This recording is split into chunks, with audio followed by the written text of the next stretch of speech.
दीदी का समय समाप्त हुआ है, मगर एक बात मैं बताना चाहता हूं आप लोगों को, दीदी बहुत बड़ी नेत्री है भाई। 10 साल तक बंगाल जैसे राज्य की मुख्यमंत्री रही है नहीं रही है? रही है नहीं रही है? पूरा देश उनको जानता है। उनकी विदाई होना निश्चित है, मगर बड़ा नेता जाता है सत्ता छोड़कर तो उसको विदाई भी धाम धूम से करना चाहिए। अब दीदी के सम्मान में उनकी विदाई भी 200 से ज्यादा सीटों के साथ भारतीय जनता पार्टी की सरकार बनाई। मित्रों, मैं पूरे बंगाल का दौरा करते करते करते आज 24 परगना की नॉर्थ 24 परगना की विद्यानगर विधानसभा में आया। मैं आपको एक बात बताना चाहता हूं। मैं सुंदरनगर गया, जंगलमाल गया, उत्तरबंग गया, हावड़ा गया, कलकत्ते में भी कुछ टाउन हॉल मैंने किए हैं। पूरे बंगाल में घूमकर आया हूं। मेरी एक बात मानना, 2 मई को दीदी की विदाई निश्चित है। दीदी जा रही। अब एक बात बताइए भैया, 14 अप्रैल को नया साल है। नए साल के तुरंत बाद 2 मई को काउंटिंग होने वाली है। एक और नया साल शुरू होने वाला है और 2 मई से सोनार बांग्ला की नई शुरुआत। मां, माटी और मानुष के नारे के साथ हमने, बंगाल के लोगों ने बहुत आशाओं के साथ ममता दीदी को बंगाल का सुकान सौंपा था कि कम्युनिस्टों के लगभग 3 दशक के शासन के घोर अव्यवस्था के काल में ममता दीदी परिवर्तन लाएगी। मैं आज पूछना चाहता हूं विद्यानगर के लोगों को, आप मुझे बताइए, बंगाल में परिवर्तन 10 साल में हुआ क्या? अरे सुनाई नहीं पड़ता है, जोर से बोलिए, हुआ क्या? घुसपैठ रुकी क्या? गुंडागर्दी रुकी क्या? कटमनी शुरू हुआ या नहीं हुआ? भ्रष्टाचार बढ़ा या नहीं बढ़ा? मित्रों, क्या इसलिए ममता दीदी को लाए थे? हमने परिवर्तन किया था, बंगाल की स्थिति में परिवर्तन। और आज मैं यहां आया हूं भारतीय जनता पार्टी के दोनों प्रार्थियों के लिए वोट मांगने के लिए। मैं आपको कहता हूं कि 2 मई से असली परिवर्तन की शुरुआत बंगाल में होने वाली है। असली परिवर्तन क्या मतलब है? असली परिवर्तन का मतलब है बंगाल को सुरक्षित। असली परिवर्तन का मतलब है बंगाल की संस्कृति को पुनर्जीवित करके फिर से एक बार वैभवशाली स्थान पर पहुंचाना। असली परिवर्तन का मतलब है पूरे बंगाल के अंदर एक भी मां बहन की सुरक्षा इधर उधर न हो, ऐसी चौक चौबंद व्यवस्था करना। असली परिवर्तन का मतलब है बेरोजगारी के लिए रोजगारी की व्यवस्था करना। और असली परिवर्तन का मतलब है 24 परगना और बंगाल के पाटनगर, बंगाल की राजधानी कलकत्ता को इंफ्रास्ट्रक्चर के रूप से मजबूत करना और आगे बढ़ने की शुरुआत करना। मित्रों, मैं आपको कहता हूं कि दीदी की सरकार 2 मई को जाने वाली है, मगर 2 मई को सरकार जाएगी, इसके साथ साथ मैंने कहा ऐसा ढेर सारा परिवर्तन आएगा। मित्रों, आप यहां पर शहरी क्षेत्र के लोग हैं, मगर मैं आपको पूछना चाहता हूं, बंगाल के करोड़ों गरीबों को आयुष्मान भारत योजना का फायदा मिलना चाहिए या नहीं मिलना चाहिए? जोर से बोलिए, मिलना चाहिए या नहीं मिलना चाहिए? कलकत्ता और 24 परगना के गरीबों को 5 लाख तक की सारी आरोग्य की बीमारियों से 5 लाख तक की पूरी सुविधा फ्री ऑफ कॉस्ट मिलनी चाहिए या नहीं मिलनी चाहिए? आप 2 मई को दीदी को विदाई कर दो, पूरे बंगाल के गरीबों को 5 लाख तक की सारी स्वास्थ्य की सुविधाएं फ्री ऑफ कॉस्ट मिलने की शुरुआत हो जाएगी। मैं आज पूछने आया हूं 24 परगना के लोगों को, आप बताइए बंगाल के अंदर घुसपैठ रुकनी चाहिए या नहीं रुकनी चाहिए? सुनाई नहीं पड़ता है, रुकनी चाहिए या नहीं रुकनी चाहिए? मित्रों, मैं आज अभी उत्तर बंगाल से आया, खून के आंसू रो रहा है उत्तर बंग, घुसपैठ से परेशान है। बेरोजगारी कोई रोजगारी घुसपैठिए ले जाते, गरीब के चावल घुसपैठियों के पेट में पहुंचते, गरीब भूखा रहता है, बंगाल असुरक्षित बना है। ये दिन दूर नहीं है कि कलकत्ता में भी घुसपैठ का प्रॉब्लम आने वाला है। मुझे बताइए, ये घुसपैठ रुकनी चाहिए या नहीं रुकनी चाहिए? जोर से बोलिए, रुकनी चाहिए या नहीं रुकनी चाहिए? क्या कम्युनिस्ट रोक सकते हैं? कांग्रेस रोक सकती है? दीदी रोक सकती है? वो तीनों को इसमें अपनी वोट बैंक नजर आती है, वोट बैंक। मित्रों, घुसपैठ अगर कोई रोक सकता है तो केवल और केवल भारतीय जनता पार्टी की सरकार। और मैं आपको बताता हूं, एक बार भाजपा सरकार बना दीजिए, आदमी तो छोड़ दीजिए, सरहद के उस पार से परिंदा भी पैर नहीं मार पाएगा। मित्रों, परिंदा भी। मित्रों, हमने तय किया है कि हम जितने भी शरणार्थी आए हैं, चाहे वो नाम शूद्र हो, चाहे मतवा समाज के हो, चाहे कोई भी समाज के, शरणार्थी जितने भी आए हैं, इस सबको सिटीजनशिप अमेंडमेंट एक्ट से हम नागरिकता देने वाले। आप मुझे बताओ, 70 साल से जो हमारे ही लोग इस देश में बेगाने होकर पड़े हैं, उनको नागरिकता मिलनी चाहिए या नहीं मिलनी चाहिए? मिलनी चाहिए या नहीं मिलनी चाहिए? दीदी, जितना विरोध होता है कर लो, 2 मई के बाद भाजपा सरकार बनेगी और ये सारे शरणार्थियों को नागरिकता देने का काम हम करने वाले हैं। मित्रों, अभी दीदी को बहुत, आप दीदी के भाषण सुनिएगा, 2 ही चीज कहती है, सीएपीएफ के लिए बोलेगी और बाहरी बाहरी बाहरी बोलेगी। दीदी, मैं तो बाहरी नहीं हूं, मैं भारत में ही जन्मा हूं और जब मर जाऊंगा मेरा शरीर भारत में ही मिट्टी हो जाएगा। भारत में बाहरी की व्याख्या आपको मालूम नहीं है। बाहरी कौन है मैं बताता हूं।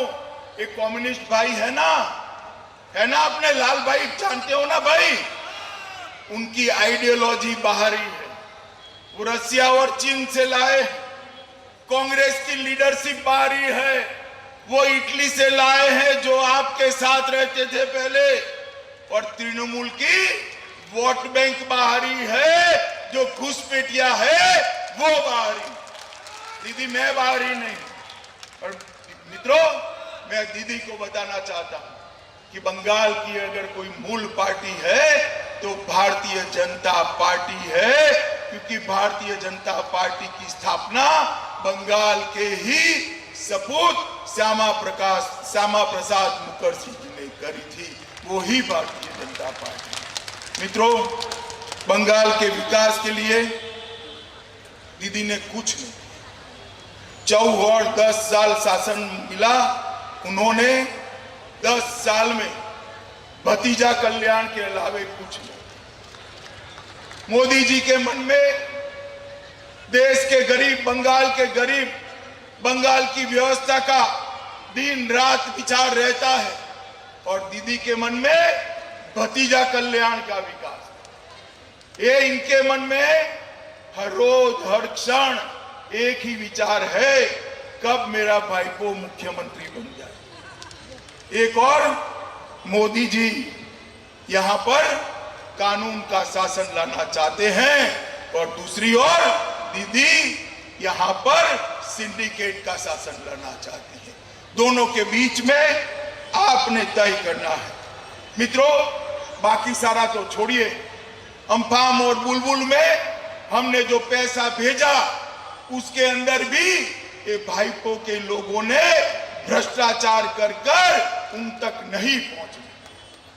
कलकत्ता हाई कोर्ट ने ऑर्डर करना पड़ा कि इनकी न्यूट्रल जांच कराई जाए, और दीदी के लोग समझते हैं कि इनको कोई कुछ करने वाला नहीं। मैं आपको कहने आया हूं, बंगाल की जनता को कहने आया हूं, 2 मई को परिवर्तन कर दीजिए। बंगाल की जनता का पैसा जिसने खाया है, चून चून कर उनको जेल की सलाखों के पीछे भेजने का काम भारतीय जनता पार्टी करेगी। कोई तोलबाजी नहीं कर पाएगा, कोई कटमनी नहीं ले पाएगा। बंगाल के अंदर सरकारी तिजोरी का पैसा बंगाल की जनता के अलावे किसी के हाथ में नहीं जाए। हमने तय किया कि केजी से पीजी तक सारी महिलाओं का, सारी बच्चियों का शिक्षा का पूरा खर्चा बनने वाली बंगाल सरकार उठाए। महिलाओं को सरकारी नौकरी में 33% रिजर्वेशन देने का काम ये भारतीय जनता पार्टी की सरकार करेगी, और सारे सरकारी कर्मचारियों को 7वें वेतन आयोग के अनुरूप उनकी तनख्वाह पहले 3 महीने के अंदर ही 7वां वेतन आयोग लागू करने का काम ये भारतीय जनता पार्टी की सरकार करेगी। शिक्षकों की तनख्वाह के लिए भी तुरंत कमीशन बनाया जाएगा, और उनकी तनख्वाह को उनके सम्मान के अनुरूप करा दिया जाएगा। मित्रों, उज्जवल बांग्ला मिशन के तहत शहरी क्षेत्रों में इंफ्रास्ट्रक्चर के लिए 1 लाख करोड़ रुपया खर्च किया जाएगा। बंगाल में सड़कें बनाने के लिए और 1 लाख करोड़ खर्च कर दिया जाएगा, और कलकत्ते के विकास के लिए 22,000 करोड़, जिसमें 24 परगना डिस्ट्रिक्ट भी आ जाएगा, 22,000 करोड़ का एक फंड बनाकर इंफ्रास्ट्रक्चर बढ़ाने की हम बात करें। मित्रों, हमने तय किया है कि नोबेल प्राइज की तर्ज पर टैगोर प्राइज चालू कर दुनिया भर में जो ज्ञान के क्षेत्र में, कला के क्षेत्र में, साहित्य के क्षेत्र में योग्य पदार्पण करता है, उसको टैगोर के नाम से सम्मानित करने का काम भारतीय जनता पार्टी की बंगाल सरकार करेगी। और ऑस्कार की तरह सत्यजीत रे पुरस्कार पूरे दुनिया की फिल्मों के लिए बनाए जाएंगे। मित्रों, 11,000 करोड़ रुपया का सोनार बांग्ला फंड भी बनेगा। गुरुदेव सेंटर फॉर कल्चरल एक्सीलेंस की स्थापना की जाएगी, और सबसे बड़ी बात, दुर्गा विसर्जन और सरस्वती पूजा आप सारे लोग बेरोक टोक कर पाओगे। आपको कोई रोक नहीं पाएगा, किसी की परमिशन नहीं। मेरी समझ में नहीं आता, बंगाल के अंदर दुर्गा विसर्जन करने के लिए, मूर्ति विसर्जन करने के लिए हाईकोर्ट में जाना पड़े। सरस्वती पूजा करने के लिए कोई पुलिस स्टेशन का पुलिस वाला आकर स्कूल के मास्टर को धमकाए। किस प्रकार की शासन व्यवस्था करें? मैं आपको गारंटी के साथ कहता हूं कि भाजपा की सरकार बनने के बाद दुर्गा पूजा और सरस्वती पूजा के लिए किसी को परमिशन की जरूरत नहीं पड़ेगी। ये गंगा सागर के मेले को 2500 करोड़ रुपया खर्च कर उसका अंतर्राष्ट्रीय ब्रांडिंग किया जाएगा और दुनिया भर से यात्री गंगा सागर के मेले में आए, इस प्रकार की व्यवस्था हम करने वाले हैं। बांग्ला भाषा में किसी भी माध्यम की स्कूल हो, 10वीं कक्षा तक बांग्ला भाषा को पढ़ाना पड़ेगा, इसको हम कंपलसरी करेंगे। सरकारी भाषा बंगाल में बांग्ला ही होगी और टेक्निकल एजुकेशन और मेडिकल एजुकेशन के अंदर भी एक ऐसी संस्था बनाएंगे जो बंगाली मीडियम के बच्चों को टेक्निकल और मेडिकल एजुकेशन भी बंगाली में ही देने की शुरुआत करेगी, जिससे बंगाली भाषा के अंदर रिसर्च होने लगे। मित्रों, एक विश्व स्तरीय सोनार बांग्ला म्यूजियम का हम निर्माण करेंगे। कलकत्ता के अंदर एक आर्टिस्ट स्ट्रीट भी बनाया जाएगा। एक 3 दिन का त्योहार बांग्लार आलो का आयोजन करके दुनिया भर में से पर्यटकों को बंगाल की संस्कृति का परिचय कराया जाएगा। शांति निकेतन को भारत में सांस्कृतिक अध्ययन के केंद्र के रूप में हम 250 करोड़ रुपया खर्च कर विकसित करेंगे और हुगली के किनारे पर एक बहुत बड़ा गंगा घाट बनाकर मां गंगा की आरती का आयोजन भी भारतीय जनता पार्टी की सरकार करेगी। सभी नेशनल यूनिवर्सिटी में और इंटरनेशनल यूनिवर्सिटी में सुभाष चंद्र बोस, ईश्वर चंद्र विद्यासागर, बंकिम चंद्र चट्टोपाध्याय, रास बिहारी बोस और महर्षि अरविंदो जैसे महानायकों का एजुकेशन चेयर की स्थापना कर बंगाल के साथ एक्सचेंज की हम व्यवस्था करेंगे और कलकत्ता में अंतर्राष्ट्रीय फिल्म फेस्टिवल की भी शुरुआत होगी। मित्रों, मैं आज आप लोगों को इतना ही कहना चाहता हूं। एक लंबा समय आपने कांग्रेस को राज करने का मौका दिया। 1947 से 77 तक दिया है या नहीं दिया है? भाई जरा जोर से बोलो, दिया है या नहीं दिया है? 77 से 2011 तक कम्युनिस्टों को दिया या नहीं दिया? और 11 से 21 तक दीदी को दिया या नहीं दिया?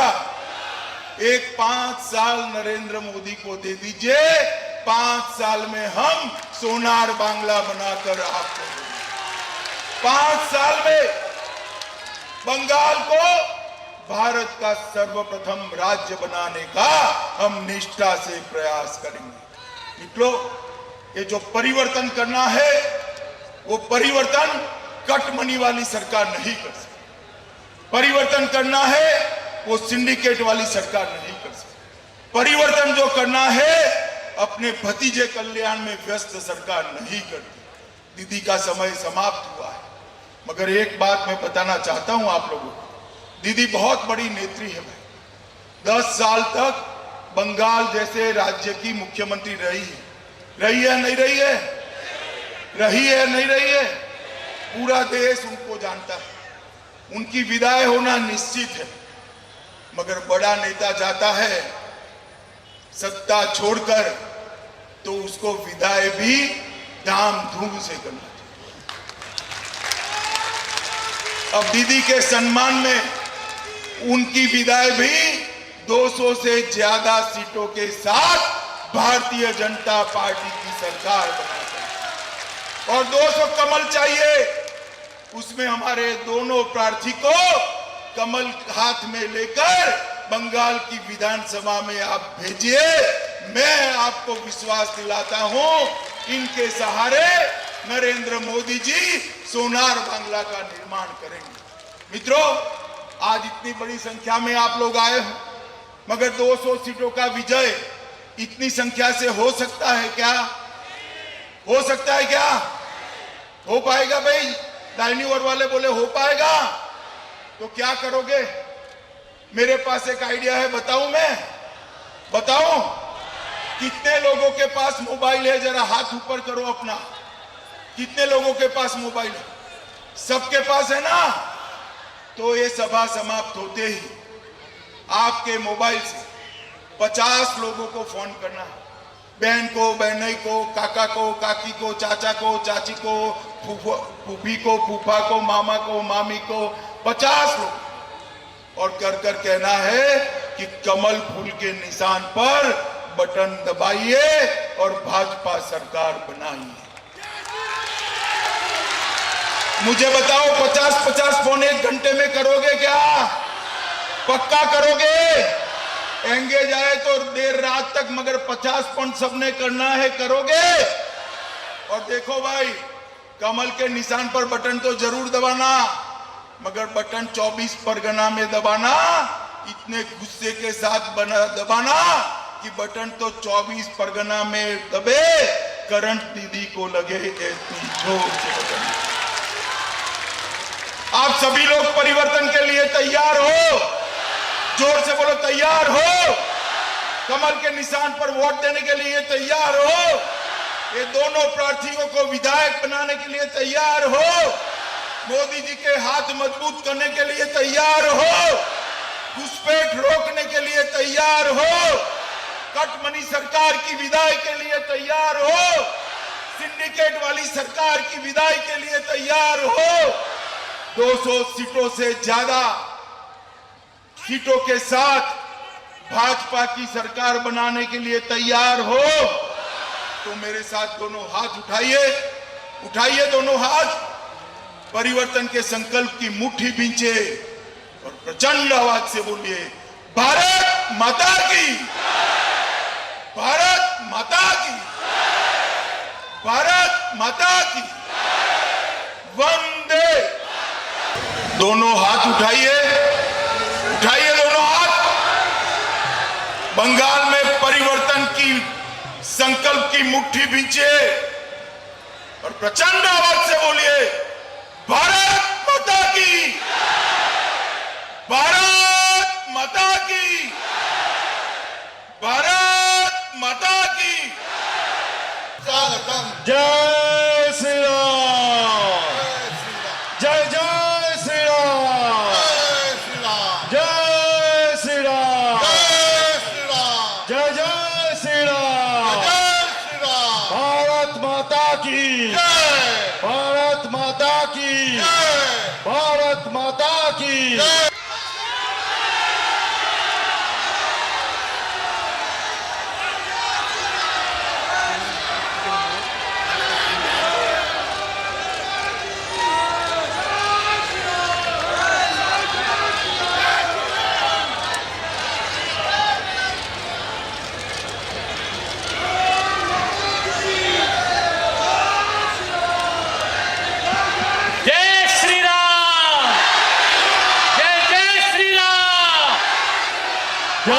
श्री राम, वंदे वंदे